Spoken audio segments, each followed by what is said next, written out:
Hello મિત્રો, સ્વાગત છે તમારું અમારી આ એજ્યુકેશન યુટ્યુબ ચેનલમાં. મિત્રો, ચારવાક ફિલોસોફી. તો ચારવાક દર્શન શું છે? ભારતીય દર્શન, ભારતીય ફિલોસોફીમાં અલગ અલગ દર્શન છે, જે બધા ઈશ્વરવાદી દર્શનો છે, બધા ઈશ્વરવાદી ફિલોસોફી છે. પરંતુ સાંખ્ય અને લોકાયત એટલે ચારવાક દર્શન, જે આઈ થિંક લોકોનો એક વિચાર હતો, લોકોમાં પ્રખ્યાત હતો. ચારવાક દર્શન અને સાંખ્ય દર્શન જેવા દર્શનો નિરીશ્વરવાદી છે, એટલે કે ઈશ્વરમાં માનતા નથી.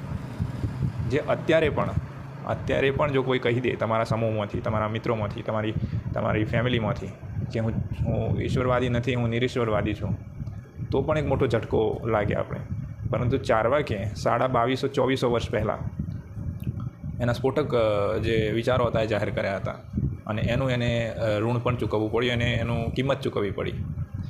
એને જીવતો સળગાવી દેવામાં આવ્યો.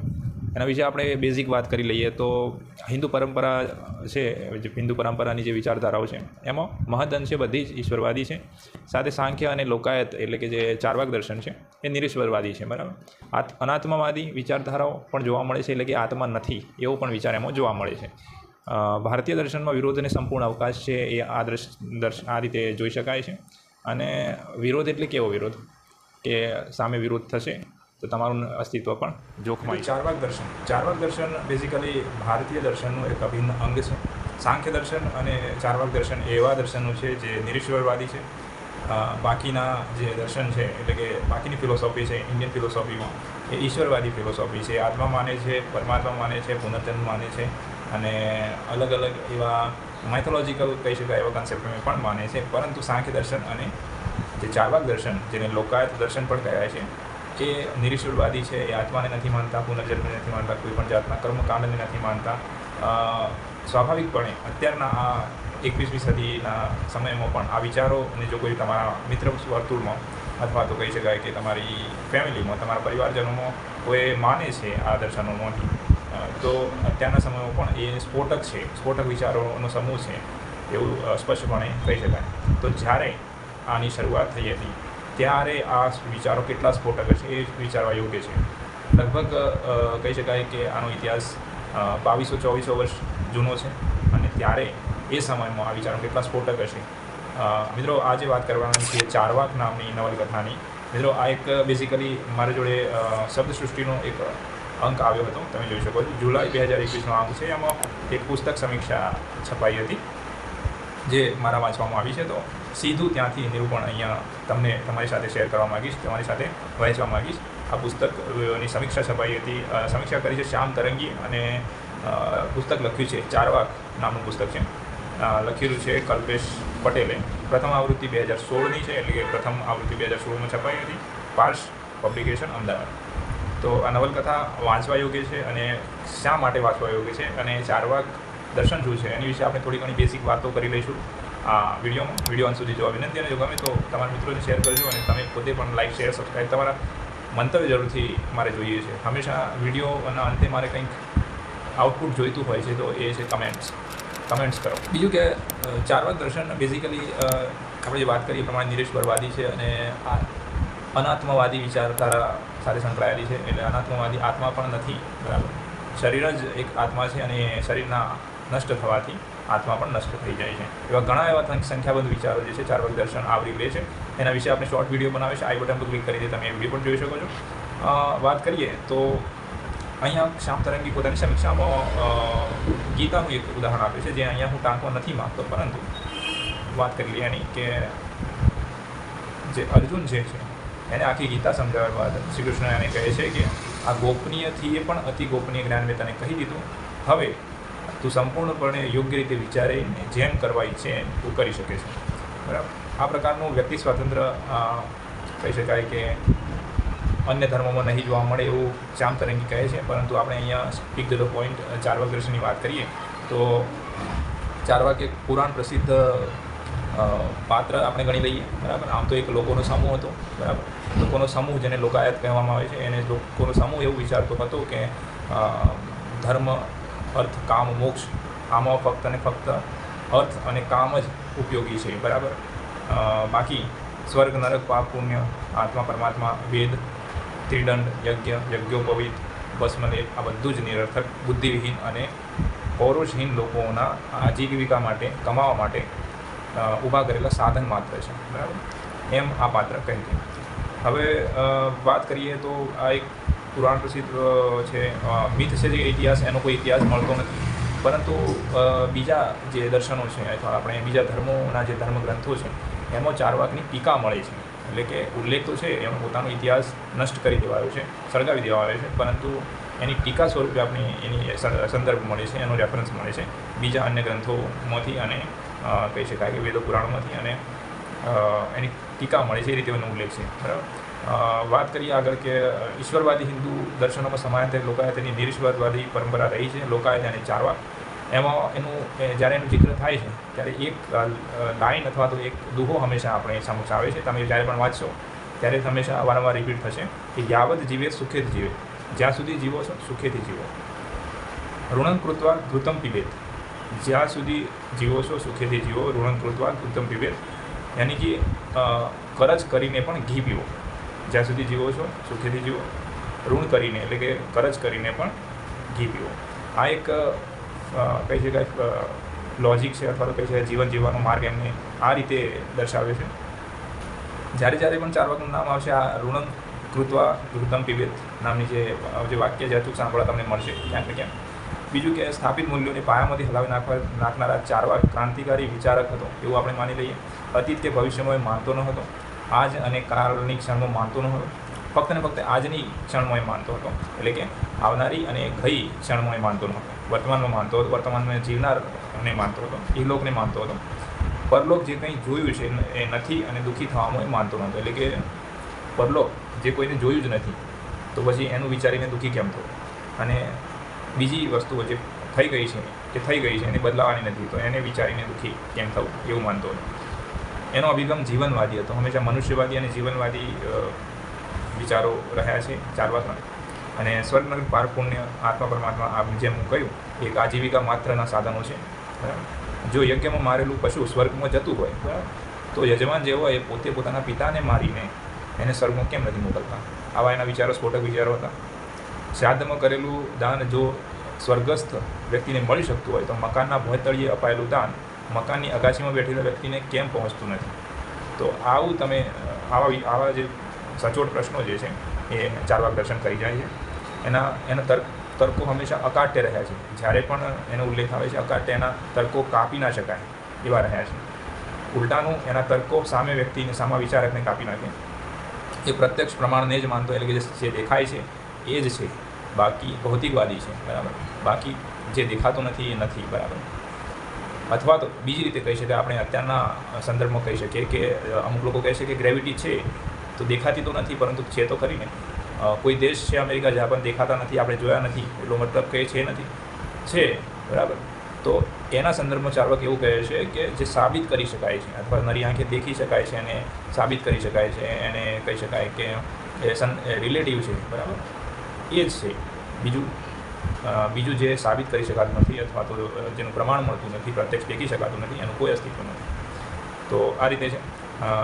બીજું કે શરીર એ જ આત્મા છે, શરીરના નાશ થવા સાથે આત્માનો પણ નાશ થઈ જાય છે એવું માનતો. ધર્મ અર્થ કામ મોક્ષમાં ફક્ત ને ફક્ત આ જે 4 પુરુષાર્થ છે એમાંથી ફક્ત વૈદિક વાતને ઇનકાર કરતા તે અર્થ અને કામને બે મહાપુરુષાર્થ છે એમ માનતો હતો. વિષય સુખ અને મરણ એ જ મોક્ષ છે એમ માનતો હતો. એટલે કે આમાંથી તમે જ્યારે જીવન જીવો છો ત્યાં સુધી તમારે વિષય સુખ અને મરણ અને કામ અને મોક્ષ, જે મોક્ષની નામે એને ગણતો હતો, મરણને જ મોક્ષ ગણતો હતો. જ્યારે તમારું મરણ થઈ જાય છે ત્યારે સમજી લો તમારું મોક્ષ થઈ ગયું. ચારવાકના વિચારો આજે પણ ધંધાર, જે ધારદાર અને ક્રાંતિકારી છે એવું લાગે છે. તો તત્કાલ સમય યાની કે આજથી 2200-2400 વર્ષ પહેલાં કેટલા વિસ્ફોટક લાગ્યા હશે. પ્રાચીન કાળમાં વેદ વિરોધી વિચારો પ્રકટ કરવાનું દુસ્સાહસ ચારવાક માટે મોતનું કારણ બની ગયું. કહેવતો અને કહી શકાય લોકોના મોઢે જે વાતો એવી છે, કિદમતી એવી છે કે ચારવાકને એના વિચારો માટે જીવતો સળગાવી દેવામાં આવ્યો હતો અને સાથે સાથે એનું સર્જન પણ સળગાવી દેવામાં આવ્યું હતું. તો જે કંઈ પણ એના નામે મળે છે એ નગણ્ય છે, એટલે કે નહિવત છે અને છતાં પણ સ્ફોટક છે, એ વિચારવા યોગ્ય છે.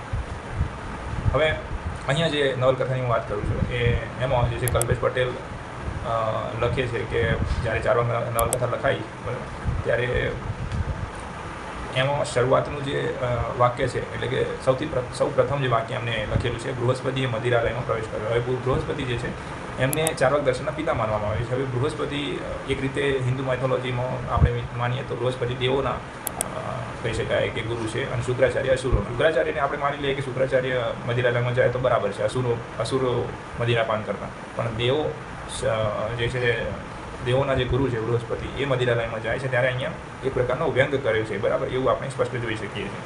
બીજું કે આખી વાર્તામાં જ્યારે બૃહસ્પતિ જ્યારે નાના હોય છે બરાબર ત્યારે એક ઘણા તર્કશીલ હોય છે બરાબર, ધર્મ વિરોધી હોય છે, વીર વિરોધી હોય છે. લોકો અને એમના ગુરુઓ જે છે એમનાથી ખાર ખાતા હોય છે, બીવાય છે, ગભરાય છે કે આ બાળક આગળ જઈને શું થશે અથવા તો આના તર્ક જ આના મૃત્યુનું કારણ બનશે. સ્ફોટક વિચારો હતા બૃહસ્પતિના જ્યારે એ બાળપણમાં હતા ત્યારે, અને પ્રશ્નો પર પ્રશ્નો અને તર્ક ઉપર તર્ક કરી જાણતા હતા બરાબર. બૃહસ્પતિ કર્મકાંડમાં માનતા ન હતા અને યજ્ઞોપવિત એમને તજી દીધું હતું. કહેવાતા ધર્મથી ડરીને દંભ કરીને એમને જીવવું પસંદ ન હતું અને પિતા અને પિતામહનો પ્રશ્નો કરે છે અને પિતા અકળાય છે.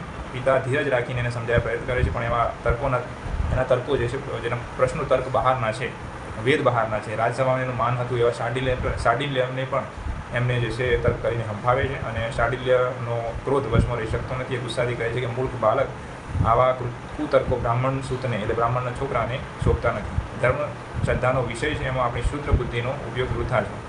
લક્ષ્મણદાસ આને યોગ્ય ગુરુ પાસે લઈ જાઓ. તો એવું કરીને જે છે એમના પિતાને જણાવવામાં આવે છે કે એને યોગ્ય ગુરુને તાલીમ આપો અને લઈ જાઓ. એની નાસ્તિકતા જોતાં મને ચિંતા થાય છે. હવે બૃહસ્પતિ ગુરુકુળમાં આવે છે તો એના અનેક પ્રશ્નો એના સામે ઉપસ્થિત હોય છે. જે એ પોતાના ગુરુને જે છે ગુરુકુળમાં લઈ જવાનો સંદેશ મળે છે ત્યારે એ કહી શકાય કે એનું પણ કારણ રોચક છે. અહીંયા ગુરુકુળમાં લઈ જવાનો જે સંદેશ છે બરાબર, એમાં એની પણ એક રોચક કથા એવી છે કે ગુરુકુળમાંથી નીકળે છે કેવી રીતે. તો વેદ ધર્મને હંમેશા પડકારતા રહેતા હોય છે બૃહસ્પતિ, તો ગુરુકુળમાં હંમેશા એ પૂછતા રહેતા હોય છે. હવે એક દિવસ થાય છે એવું કે બૃહસ્પતિ એક જગ્યાએથી જઈ રહ્યા હોય છે, જંગલ વિસ્તાર હોય છે, ત્યાં ઝાડીમાં એક સ્ત્રી અને પોતાના ગુરુનો અવાજ સાંભળી લે છે અને એમને ખ્યાલ પડી જાય છે કે અહીંયા કહી શકાય કે આખી દુનિયાને આખ્યાન આપતા પોતાના ગુરુ જે છે પોતે સરીસૃપ માણી રહ્યા છે કોઈ સ્ત્રી સાથે બરાબર. તો અહીંયા બીજા દિવસે બૃહસ્પતિ ગુરુ પાસે જાય છે અને કવિતા સંભળાવે છે. ગુરુ અભિપ્રાય આપતા કહે છે કે દૈહિક વર્ણન છે, સ્થૂળ છે, એટલે કે એક પ્રકારની દૈહિક વર્ણન ભૌતિકવાદનો તે કવિતામાં વિચાર કર્યો છે. તો એ કહે છે હા, કવિને પણ અપેક્ષિત છે, કવિને પણ એ જ કરવું હતું બરાબર. તો તારા વિચારો ભોગવાદી છે બૃહસ્પતિ, એમ ગુરુ કહે છે. તો સામેથી જવાબ મળે છે ના, ભૌતિકવાદી છે. તો સામે કહે છે ઉભય એક જ નથી શું, એટલે કે શું આ જ તારો કહી શકાય કે લક્ષ્ય છે. તો બૃહસ્પતિ જે છે વાતોમાં વ્યંગમાં જે છે જણાવી દે છે કે અત્યારે તો કહી શકાય કે ભોગવાદ અને સુખવાદ જ ચાલે છે એમ, અને સ્વાર્થવાદને જ અત્યારે લોકો ઉત્તેજન આપે છે. ધાર્મિક મનુષ્ય પણ ભોગવાદી હોઈ શકે એવો પોઈન્ટ મારે છે, ટોણો મારે છે પોતાના ગુરુને. અને આગળ કહે છે કે ગુરુ ગુસ્સે થઈને એમ કહે છે કે તારા કુતર્કો જ તને જે છે તારા મૃત્યુનું કારણ બનશે, દુષ્ટ બરાબર. ત્યારે બૃહસ્પતિ જવાબ આપે છે કે શક્ય છે એમ થાય, પણ સત્યની સાધના કરવી એ દુષ્કર છે, ઘણું મોટું કામ છે સત્યની સાધના કરવું. અને આપે જ કહ્યું હતું કે પ્રકૃતિમાં બ્રહ્મચર્ય વિશે વ્યાખ્યાન આપીને ગુપ્ત રીતે જાડીમાં યુવાન સ્ત્રી સાથે સૂઈ જવું એ તો સત્ય નથી જ, એટલી મને ખ્યાલ છે. એમ કરીને ટોણો મારે છે અને ગુરુદેવની જે આખી વાત છે જે ઉઘાડી પડી જાય છે. એમને ખ્યાલ આવી જાય છે કે બૃહસ્પતિએ જોઈ લીધું છે, એમને બોલવા જેવું કંઈ રહ્યું નથી. ત્યારે પૂછે છે કે તો કેમ આવે છે તું, બૃહસ્પતિ શું કરવા માગે છે તું? ત્યારે એ જવાબ આપે છે કે મને અહીંયાથી રજા આપો. બૃહસ્પતિની સુજનતા પ્રકટ થાય છે. ગુરુના દુષ્કૃત્ય જાણ્યા પછી એમના પ્રતિ કૃતજ્ઞતા વ્યક્ત કરી ચૂપચાપ આશ્રમ છોડી જાય છે બરાબર. પછી પૌત્રને પરત ફરેલો જોઈ એના દાદા અને પિતા બંને ચિંતામાં ગળાડૂબ થાય છે. જેના દાદા પિતામાં હતો જે છે ચિંતામાં જ મરી જાય છે, ગુજરી જાય છે. પિતામહનું શ્રાદ્ધ કરવા પિતા જણાવે છે. આથી શ્રાદ્ધ પિતા જણાવે છે કે આપણા દાદાનું જે છે પિતૃ શ્રાદ્ધ કરવું પડશે. ત્યારે બૃહસ્પતિ તો એમાં માનતા હોતા નથી, એટલે એમના વચ્ચે વિવાદ સર્જાય છે. એ કહે છે કે હું જેમાં માનતો નથી, કર્મકાંડમાં અને શ્રાદ્ધમાં માનતો નથી, તો હું પોતે પણ કરી ના શકું. તો એ વિવાદમાં પિતા પુત્ર વચ્ચે વિવાદ થાય છે અને એ ઘર છોડીને ચાલે જવાનું કહે છે પિતા. તો કોઈ પણ લાગણી દુભાયા વગર બૃહસ્પતિ ઘર પણ છોડી દે છે. રસ્તામાં એક સ્ત્રીને તસ્કરો ઉઠાવી જનાર હોય છે અને એમાં સ્ત્રીને બચાવે છે અને તસ્કરોને મારી ભગાડે છે. પોતે પણ ઘાયલ થાય છે. તો બચેલી જે સ્ત્રી હોય છે એમને પોતાના ભવનમાં લઈ જાય છે. હવે જે સ્ત્રી હોય છે એક કમલા નામની એક ગણિકા હોય છે, તે પોતાના કમલા ભવનમાં એને લઈ જાય છે અને સાથે સાથે શ્રેષ્ઠી બંધુ સાથે તકરાર થાય છે એની સાથે. એ કમલા ભવનમાં જ જ્યારે રહેતા હોય છે એ બંધુઓ સાથે એને તકરાર થાય છે કે કેમ આ વ્યક્તિને તું લઈ આવી. નગરના જાણીતા વૈજ્ઞાનિક ગૌતમ પાદજી સાથે ચર્ચા થાય છે. બૃહસ્પતિના તર્કો સામે ગૌતમ પાદજી જે છે ઝાંખા પડે છે. એટલે જ્યારે પણ એને એ ઠીક થાય છે, ઘાયલ થઈને ઠીક થાય છે, ત્યારે ત્યાંનો વેદજ્ઞાની એક ગૌતમ પાદજી નામનો જે હોય છે, પંડિત હોય છે, એની સાથે કહી શકાય ડિબેટ થાય છે. ડિબેટ થાય છે તો બૃહસ્પતિ એમને તર્કોથી હરાવી દે છે, ઝાંખા પડી જાય છે. ત્યારે એમને અપમાન ફીલ થાય, બરાબર. તો આગળ જતાં કમલા સાથેના પ્રસંગોની ભાવાઈ સાથે આલેખાય છે અને એકવાર બૃહસ્પતિ કહે છે મારે અહીંથી જવું જોઈએ. તો કમલા કહે છે આ અમારું ઘર છે કે આપણું ઘર છે. તમને એક વેશ્યા સાથે રહેતા સંકોચ થાય છે એમ જ્યારે કમલા કહે છે, ત્યારે બૃહસ્પતિ સ્પષ્ટ રીતે એવું કહે છે કે ના, એવું નથી. તું એવો અનુચિત વિચાર મનમાં પણ ના લાવ. મારે એક દરેક સ્ત્રી હોય છે એક સ્વમાની યુવતી હોય છે. દરેક સ્ત્રીની અંદર એક સ્વમાની યુવતી હોય જ છે અને પ્રત્યેક સ્ત્રી વેશ્યા નથી હોતી, પણ દરેક વેશ્યા એક સ્ત્રી હોય છે. એના અંદર પણ એક સુકોમળ હૃદય અને ભાવશીલતા હોય છે. તો જ્યારે પણ કમલા વિહાર કરવા જાય છે ઉપવનમાં, ત્યારે બૃહસ્પતિ મદિરાલય તરફ જાય છે અને એક મદ્યપ સાથે કૌશલ દેશમાં ભૂકંપ આવ્યો છે એવું જાણે છે. એટલે કે ત્યાં મદિરાલયમાં કોઈ મદિરા પીતો હોય એને દ્વારા જાણ થાય છે કે કૌશલ દેશ છે ત્યાં ભૂકંપ થયો છે. હવે એને પોતે પોતાનો આખો પરિવાર ગુમાવ્યો હોય છે અને બૃહસ્પતિ જે છે એ કમલા ભવને આવે છે, પરત આવે છે અને તેને કહી શકાય મદ્યપ જે હોય છે, જે મદિરાપાન કરતો હોય છે, એને પણ પોતાને ત્યાં સાથે લઈ આવે છે કમલા ભવનમાં અને એને સહારો આપે છે અને સહાય કરવાનું વચન આપે છે. અને એટલે કે મનુષ્યવાદી હોય છે. આનાથી આ ઘટનાથી એવું ફીલ થાય છે કે પોતે નાસ્તિક છે, ચરવાક છે, પણ મનુષ્યવાદી છે, મનુષ્યને પ્રાધાન્ય આપે છે અને ના કે કોઈ દેવદાનવોને. પછી મનુષ્ય સહાય કરી શકે અને એ મનુષ્યનું કર્તવ્ય છે અને કર્તવ્યથી શ્રેષ્ઠ કોઈ ધર્મ નથી એવું કમલાને એ સમજાવે છે અને સહાય મોકલવાનું જણાય. બૃહસ્પતિ ભૂકંપ જે પીડિત લોકો છે એની સેવા અર્થે નીકળી જાય. તો એનાથી એ લોકોનું દુઃખ જે છે હળવું થાય એ માટે પ્રયત્નો કરે છે. હવે જે બૃહસ્પતિ હોય છે તો નીકળી જાય છે, પરંતુ કહી શકાય કે જ્યારે બૃહસ્પતિ નીકળી જાય છે ત્યારે શ્રેષ્ઠી બંધુઓ જે કમલા ભવનમાં રહેતા હોય છે એ કહી શકાય કે જે મદદ માગવાનું કહ્યું હતું એના રિપ્લેસમેન્ટમાં એના બદલામાં જે શ્રેષ્ઠી બંધુઓ જે છે કમલા સાથે અઘટિત માંગણી કરે છે. કમલા બંધુને કમલા જે છે આ બંધુઓને તિરસ્કાર કરી નીકળી જાય છે અને કમલા ભવનમાંથી ઉઠાવી લાવી સુબંધુઓ એને જે છે પોતાનું ધાર્યું કરવા ઈચ્છે છે. પરંતુ આ સુબંધુઓ જે છે એ કમલા સાથે ખોટું કરવાનું વિચારતા હોય છે, બરાબર. અને એમાં જે ગૌતમ પાદજી સાથે જે ડિબેટ થઈ હોય છે, અપમાન થયું હોય છે, બરાબર. એ ગૌતમ પાદજી શ્રેષ્ઠી બંધુઓ જે હોય છે એ કમલાના સાથે દુષ્કૃત્ય કરવા માટે સાથ આપે છે, બરાબર. તો જે શ્રેષ્ઠી બંધુઓ હોય છે એ બ્રાહ્મણ ગૌતમ પાદજી જે ધર્મસત્તાના હોય છે, મુખ્ય હોય છે, ક્ષત્રિય રાજા રાજસત્તા અને વૈશ્ય શ્રેષ્ઠી આ બધા મળીને વિત્ત સત્તાના પાખંડનો વિરોધી મનુષ્યવાદી બૃહસ્પતિના ત્રણેયના ષડયંત્રનો ભોગ બને છે. એટલે મિત્રો કે બૃહસ્પતિ હોય છે એની સાથે જે રહેતી હોય કમલા હોય છે એને મારી નાખે છે અને થોડા દિવસ પછી કમલાની સડી ગયેલી લાશ જે છે મળે છે. ત્યારે એના ખૂનનો આરોપ જે છે કમલાનો જે પતિ હોય છે એ બૃહસ્પતિ એના ઉપર મૂકવામાં આવે છે. અને આ ત્રણેય જે છે ગૌતમ પાદજી, ક્ષત્રિય રાજા રાજસત્તા અને વૈશ્ય શ્રેષ્ઠી બંધુઓ જે છે આ બધાએ મળીને કમલાની હત્યા કરી હોય છે અને એને ખૂનનો આરોપ એના પતિ ઉપર એટલે કે બૃહસ્પતિ ઉપર જ મૂકવામાં આવે છે. અને બધા મળીને જે છે બૃહસ્પતિને દેહાંત દંડની સજા આપે છે. પ્રત્યક્ષ પ્રમાણમાં માનનારા અને ભારતીય જગત દર્શનમાં પોતાની અમિટ છાપ મૂકી જનાર અસ્તિત્વવાદના પુરસ્કર્તા ચારવાકનો અકાળે અંત આવે છે. એટલે કે એને દેહાંતદંડનો સજા થાય છે. એ વખતે દેહાંતદંડ જે છે એ જાહેરમાં લાવીને સળગાવીને થાય છે. સાથે સાથે એનું જે ઘર હોય છે અથવા તેના જે એની રચનાઓ હોય છે એને પણ નષ્ટ કરી દેવામાં આવે છે. હવે અહીંયા મિત્રો વાત કરી કે આખી જે કૃતિ જે છે આ પ્રકારની કથાનક છે, બરાબર. તમે વાંચશો તો ઘણું રસપ્રદ છે, પણ હજુ એને રસપ્રદ બનાવી શકાતું હતું. જે ક્યારે તો જ્યારે પિતા પુત્રના જે એના દાદા મરી જાય છે અને પિતા પુત્ર વચ્ચે શ્રાદ્ધ સંપન્ન કરવાના સંવાદો થાય છે, ત્યારે થોડું એક પોતાના વિચારો એડ કરવા જેવા હતા ચારવાક દર્શનના. બીજું કે ગૌતમ પાદજી સાથેના જ્યારે સંવાદો થાય છે, જ્યારે ગૌતમ પાદજી હારી જાય છે ત્યારે કમલા જેવી વિદગ્નારી સાથે સંવાદોમાં ચારવાકના વિચારો વધારે ધારદાર રીતે યોજી શકાતા હોય. બરાબર. ત્યારબાદ વિચાર પ્રધાન નવલકથામાં વિચારોનું ભારણ વધી જાય એ પણ જોવું જોઈએ. એટલે કે કહી શકાય કે આવી સેન્સિટિવ અને કહી શકાય નવતર પ્રયોગ હોય ત્યારે વધારાના વિચારો પણ જોખમ કરતા હોય. એટલે કે વધારાના વિચારો તમે નવલકથામાં નાખી દો તો એનો જે આસ્વાદ જે છે ખૂટી જાય છે. બરાબર. અથવા તો રસહીન થઈ જાય છે વાચકો માટે. તો એ પણ જોવું જોઈએ. એ સારું છે કે બહુ ઓછું કહી શકાય કે વિચારો એના અંદર નાખ્યા છે. એ પણ એક સારું બન્યું છે. બાદ વૈચારિક આંદોલનને જગાવતી ચારવાક નવલકથા રસપ્રદ અને કહી શકાય સંપર્કપદ છે. એટલે કે એકદમ સચોટ છે. બરાબર. એ બની રહે છે. તો મિત્રો આશા રાખું તમને આ પુસ્તક સમીક્ષા ગમી છે અને આપણે ટ્રાય કર્યું છે કે આની દરેક વાત અને કથાનક તમને હું શેર કરું. અને જો તમને આ પસંદ પડ્યું હોય તો અચૂકથી વિડીયોને લાઇક કરી દેજો. આપણે આવા જ પુસ્તક સમીક્ષા એટલે બુક રિવ્યૂ વિડીયો લાવતા રહીશું અને તમારી સાથે વહેંચતા રહીશું. ત્યાં સુધી અમારી ચેનલ સાથે જોડાયેલા રહો. આભાર.